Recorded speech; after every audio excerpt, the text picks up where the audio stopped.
Hello and welcome to Stress Less with me, Jess. Today, my special guest is Nicole Christie. Hello, Nicole. Hello. How are you today? I'm well. Thank you so much for having me. Oh, thanks for being here. So, Nicole, you are with Tula Productions, which helps brands and organizations connect with audience through human-centered audio, digital, and print stories. So, tell us a little bit more. Tell us what that means, who you're helping. Tell us why you're amazing. Sure. Thank you for that, by the way. I refer to Tula as a storytelling studio, like a multimedia storytelling studio. And my career, I have about a 20-year career in corporate communications, marketing, brand, and storytelling being a big piece of that. And most of my career, I've been a writer. And so what we do is work with organizations. So a lot of the Fortune 100 companies. I do a lot with Microsoft because I was a full-time employee on two different tours of duty there, and also notable individuals on telling their story. So for a brand, you're telling the brand story. And when we talk about human centered, it's like we really find the human emotional aspect of a story, even if it's about a product. How does it change people's lives? And then if you are a notable individual and you're telling your story, how do we get to the really human, heart centered, vulnerable, raw piece of whatever it is that you've been through in your life? And there's probably many chapters along those lines. So multimedia being that could be what I call on the page. So it could be written, might be in a thought leadership byline. It might be a blog post. It might be, if you're an executive, it's an email to your employees, investors, company, customers. We do it in podcasts like we're doing here. So it might be someone actually developing a podcast, an organization or a person who's going to start a podcast to connect with people. And so I have producers that I work with. We're like a full service production firm for doing podcasts, or people who are going on a podcast who are going to tell their personal or brand story. So coaching them on how to do that and identifying key messages. And then also on stage. So, as a writer, I have written keynote speeches for executives and then coach them on telling it with a personal story element to it. It might not be entirely personal, but it's usually always a great way to open and often close a keynote speech. Or it might be in a video. So, you might be doing like a fireside chat, or you might have a part that you're speaking in a video. And so, I might be scripting and then coaching you on telling the story to the camera. So many different ways to tell stories. That's what Tula does. Oh, I love it. Well, there's so many different ways to get stories, right? Kind of all the different social media platforms you mentioned, from blogs to speaking to everything in between. So that's super cool. So my Yeah. first question for you is, what do you feel most of us struggle with when it comes to storytelling? I think that most people are afraid to be seen. And in terms of storytelling, you could say that's also being heard, right? And we struggle with, are people going to judge us? Are they going to wonder about the choices we've made? Why did these things happen to us? Everyone is to some degree wrapped up in shame. And so I, consider part of my job really untangling some of that. I do my own personal storytelling on my podcast, and I also Hear For Me with my podcast. And then I also have people come on and tell their personal stories. So this is something I also do in my own forum, which Tula produces my podcast, but it's not, it's a little bit of a different arm essentially of the business. But yeah, it's kind of working through that and being okay with being seen and realizing that that's actually when you connect the most with people. And a story that, is I'm reminded of as I'm saying that is, as a writer, I've written essays, short stories. I've done my own speaking on stage, and obviously with my podcast, people often tell me that the thing that was embarrassing me the most was the thing that they most connected with and felt most emotionally resonant to them, even though I wanted to hide telling a certain part of a story. Like, oh, it's so embarrassing. I don't want to talk about this, which is such a dumb thing that I did. Why would I say this? But it's when people see you as the most real and the most human, and actually you're kind of endearing yourself to them. Not that our goal of anything is to be liked, but that's the piece of it that I find we have to work through the most, is being okay with being seen and owning it. When you said that about being shame and things like that, the first person I thought about obviously was Brene Brown, right? But Mm-hmm. she's so relatable because she is so real about her stories. She never says that her marriage is perfect. She never says that her kids Yep. are perfect. She never says that she's perfect, right? And I think that Mm-hmm. was one of the reasons, kind of to your point, was one of the reasons why I fell in love with her. Was I want to follow and get every one of her books because she's being real. She's talking Yeah. about the real struggles. She doesn't say, "Oh, my business happened overnight," or when she first started speaking podcast, when she first started a podcast, you would hear her, she goes, "Well, I'm in my closet right now. This is just what I have to do right now." And it just kind of proves to your point too, when we're getting started, that we're all just starting. We're all just trying to figure it out. But Yeah. to your point too, it's just being open and honest with it is going to get you to the next level because you're not hiding. Exactly. Like just owning it. And I sometimes think of my podcast here for me as the antithesis to social media, because I feel like social media is the highlight reel. It's compare and despair. It's really, in a lot of ways, it makes people feel ashamed and for no reason, right? Because they're just looking at, well, why isn't my life like that? And so I started here for me to kind of, for many reasons, but one of them being this is a space where we talk about what's really going on. Because to me, the answer isn't, social media over the years that it's been around. It will have these moments of like, post the picture of your real life, right? Here's your messy living room, or here's your baby's blowout diaper, or whatever it might be. And it's like, yeah, okay, I get where you're going with that. But I think what you're saying about what Brene Brown does about her own personal storytelling, the things she talks to others about on her show, and the stories people tell when they come on here for me, you go, oh my God, everyone is going through something hard. You know, that quote about everyone's fighting a hard battle. Yeah. That's kind of, the premise of, I think, what most of us need to remember when we talk about our lives or tell personal stories. Everybody is going through something. And the more that we own it and share it in the way that Brene does, or people that come on here for me do, the more we find the threads of continuity between us as humans. Oh my God, 100%. There's one of these things that I do in one of my workshops, just a basic work-life balance workshop. I talk about like, what are you carrying? What are you carrying? We practice the whole hold the box, hold the balls, everything in between. Yeah. And that's the first thing we talk about is you wouldn't know that Nicole is going through all this because she doesn't say it every day. Hmm. You don't express all those stressors, right? You just kind of just say, I go on with my day, right? Yeah. And then we talk about how do we ask for help? Are we honest when we need help? Or you go through all those different things too. But to your point, you start to connect with people differently because either A, you share a story or you kind of create an understanding on maybe why they acted a certain way. Hmm. That was just their Yeah. reaction. That's how they were holding their pain that day. And maybe it hurt you, but you're able to have a different conversation differently because you can see their view. 100%. Yes, absolutely. And I think too, and tell me your thoughts on this. Hmm. I think sometimes when we hear people telling stories, or maybe sometimes when people share their stories, we think people have to agree. And I don't necessarily think it's agreeing, it's just a hearing and becoming aware. What's your thoughts on that? Yeah, I think it's an acknowledgement.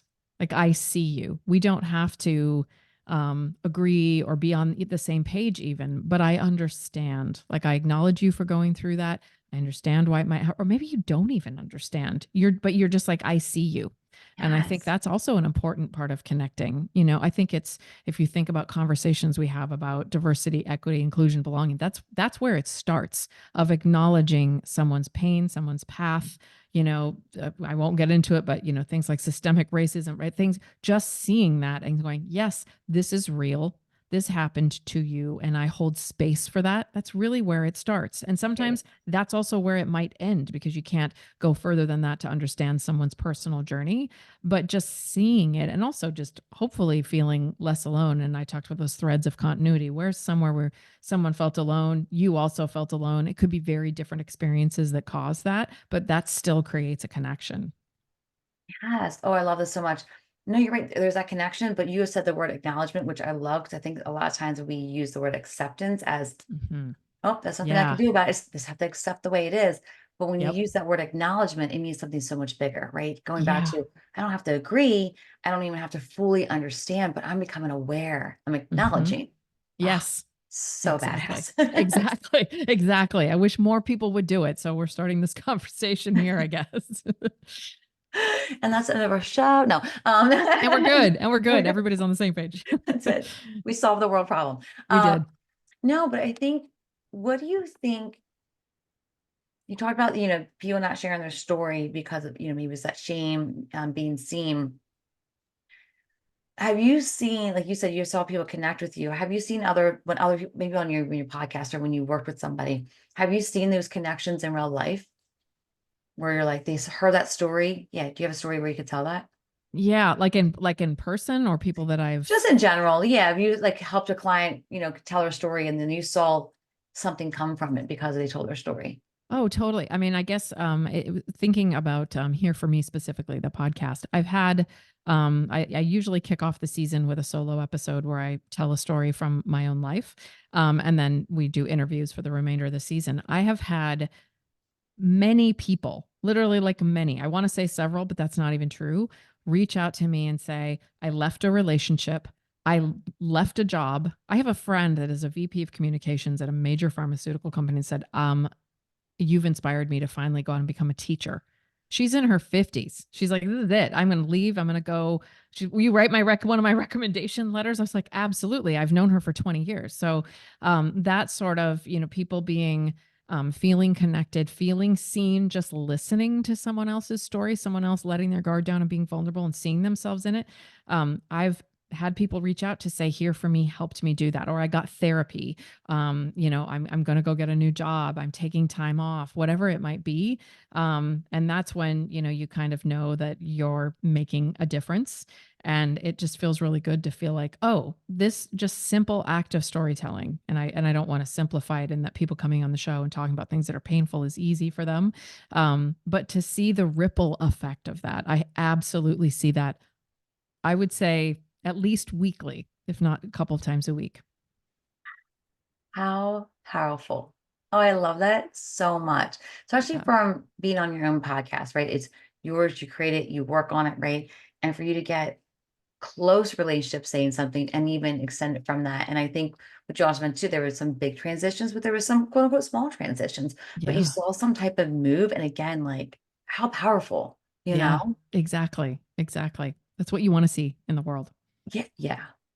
So for a listener right now, and they're saying, I want to work with Nicole, what is the best way for them to contact you? And what does that process of working with you look like? Sure.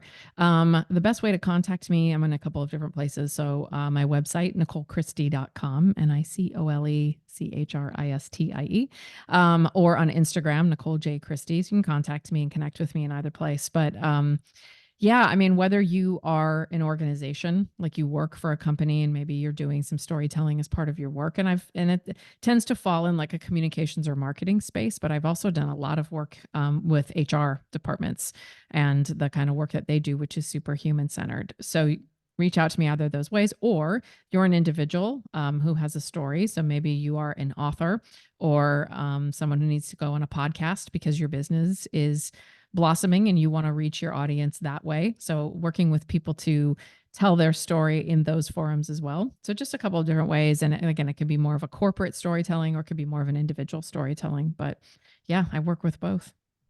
Oh, I love this. Before we get to the next part, talking about stress, what Mhm. is one thing you want listeners to take away from what you do?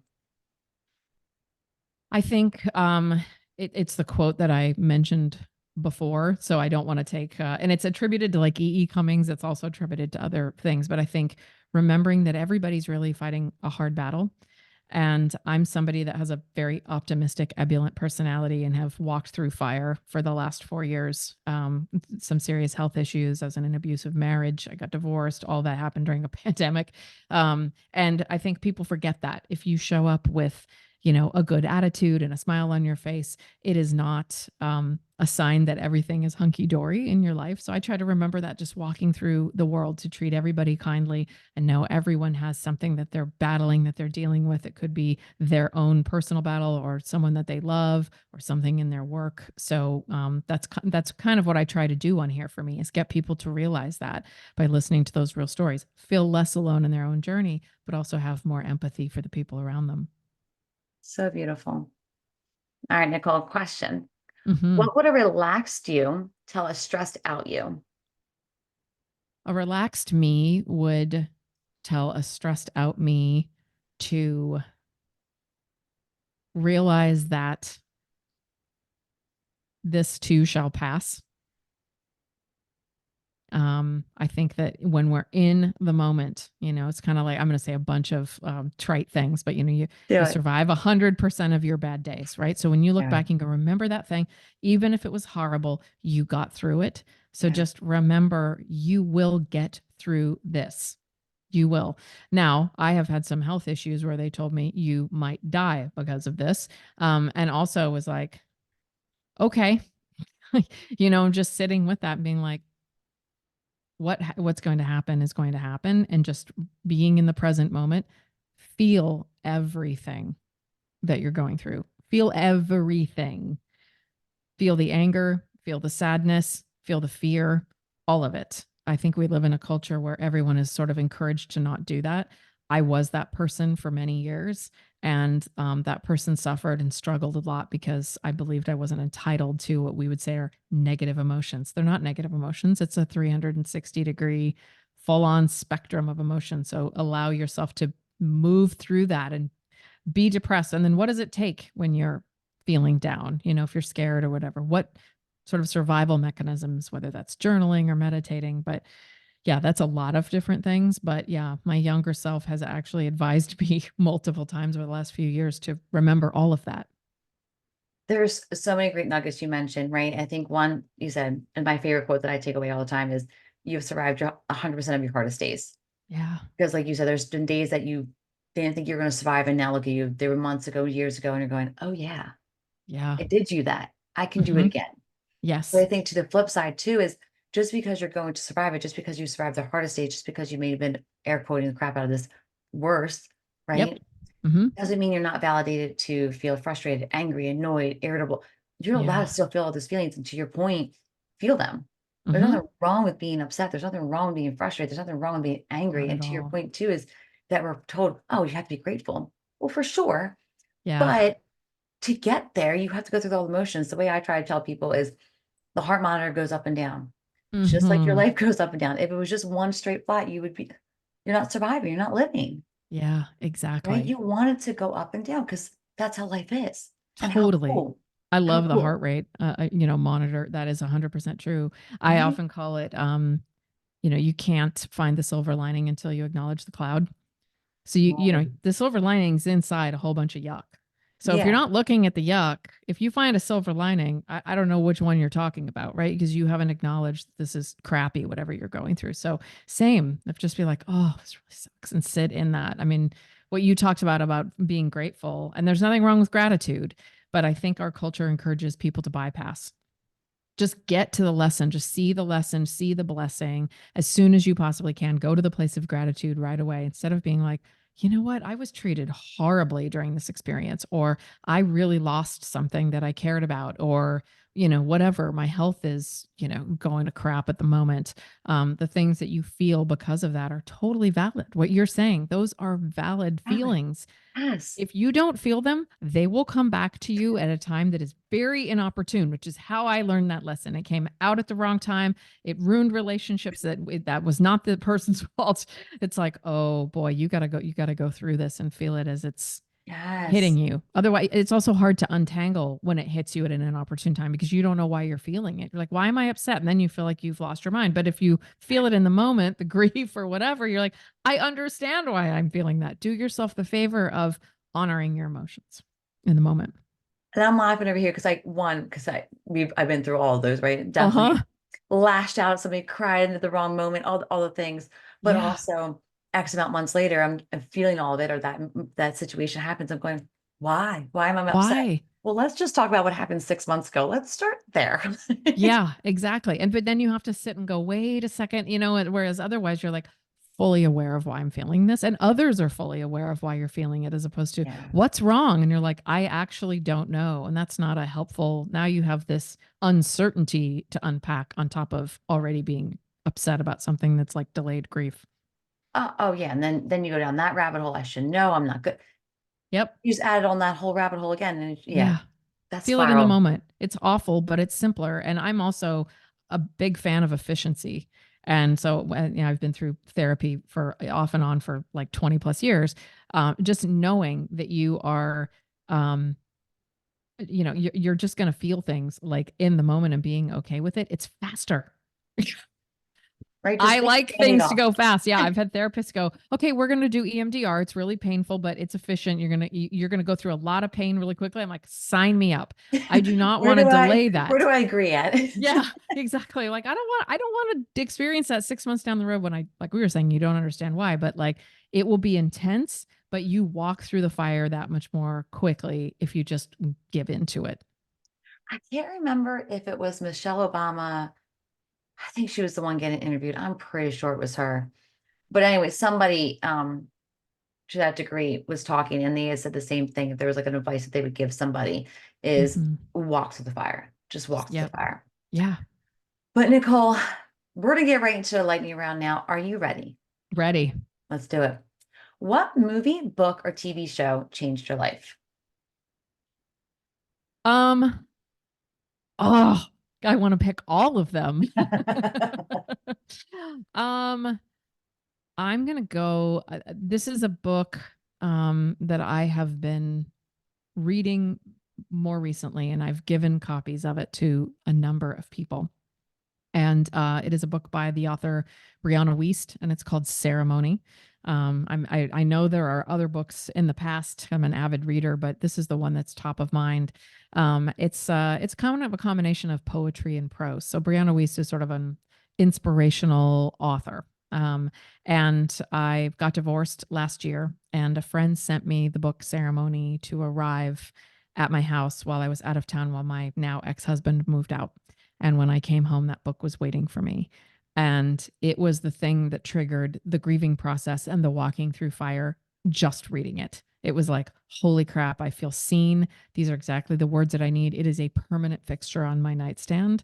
It's so beautiful. And you just feel very seen reading her words. It's such a supportive book about believing in yourself and walking through things that are difficult and challenging. And she's literally a poet.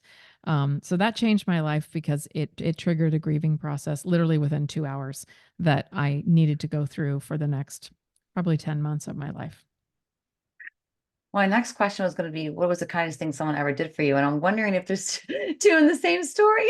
That probably it might be one of the kindest things that anyone has done is as bring me that book. I think I will add to that though. My best friend, when I went through the first of two health crises in the last few years, my best friend was the one taking me back and forth to the ER when we had no idea if what was happening to me was contagious. My parents live in Oregon. I was living in Seattle. My then husband was living in Montreal. So like my major support system was not there.